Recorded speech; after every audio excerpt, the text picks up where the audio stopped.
ರಾಜೀವ್ ಗಾಂಧಿ ಆರೋಗ್ಯ ವಿಜ್ಞಾನಗಳ ವಿಶ್ವವಿದ್ಯಾಲಯದ ಅಂಗಸಂಸ್ಥೆಗಳ ಸಹಯೋಗದಲ್ಲಿ ಇದೇ 6ರಂದು ರಾಯಚೂರಿನಲ್ಲಿ ಬೃಹತ್ ನಶಾ ಮುಕ್ತ ಭಾರತ ಅಭಿಯಾನ ಹಾಗೂ ವಾಕಥಾನ್ ಆಯೋಜಿಸಲಾಗಿದೆ ಎಂದು ರಿಮ್ಸ್ ನಿರ್ದೇಶಕ ಡಾ ಬಿಎಚ್ ರಮೇಶ್ ತಿಳಿಸಿದ್ದಾರೆ. ಈ ಬೃಹತ್ ವಾಕಥಾನ್ನಲ್ಲಿ ವಿದ್ಯಾರ್ಥಿಗಳು ಸೇರಿದಂತೆ ಸುಮಾರು 5,000 ಜನರು ಪಾಲ್ಗೊಳ್ಳುವ ನಿರೀಕ್ಷೆ ಇದೆ. ಯುವಜನರಲ್ಲಿ ಮಾದಕ ವಸ್ತು ಬಳಕೆ ವಿರುದ್ಧ ಜಾಗೃತಿ ಮೂಡಿಸಲಾಗುವುದು ಎಂದರು. ಮಾದಕ ವಸ್ತು ಸಾಗಣೆ ಜಾಲದ ವಿರುದ್ಧ ಮಹಿಳಾ ವಿದ್ಯಾರ್ಥಿನಿಯರಿಗೆ ಸುರಕ್ಷಿತ ಮತ್ತು ಬೆಂಬಲದಾಯಕ ಕ್ಯಾಂಪಸ್ ವಾತಾವರಣ ನಿರ್ಮಾಣಕ್ಕೆ ಆದ್ಯತೆ ನೀಡಲಾಗುತ್ತಿದೆ ಎಂದು ತಿಳಿಸಿದರು. ವಿವಿಧ ಬೆಂಗಳೂರಿನ ಶಾಸಕರು ಹಾಗೂ ವಿಧಾನ ಪರಿಷತ್ ಸದಸ್ಯರು ಪಾಲ್ಗೊಂಡು ಈ ಕಾರ್ಯಕ್ರಮಕ್ಕೆ ಒಳ್ಳೆಯ ಮಾನ್ಯತೆ ಸರ್ಕಾರದಿಂದ ದೊರೆತಿದೆ.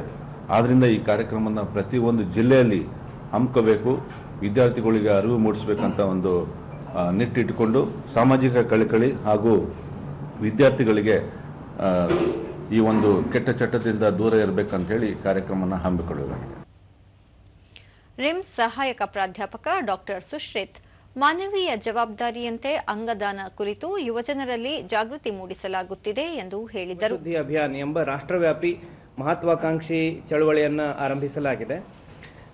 ಈ ಚಳವಳಿಯ ಉದ್ದೇಶ ಯುವಜನತೆಯನ್ನು ಮಾದಕ ವಸ್ತುಗಳ ದುಷ್ಪರಿಣಾಮಗಳಿಂದ ರಕ್ಷಿಸಿ ಜವಾಬ್ದಾರಿಯುತ ಮತ್ತು ಮೌಲ್ಯಾಧಾರಿತ ಕ್ಯಾಂಪಸ್ಗಳನ್ನು ನಿರ್ಮಿಸುವುದಾಗಿದೆ.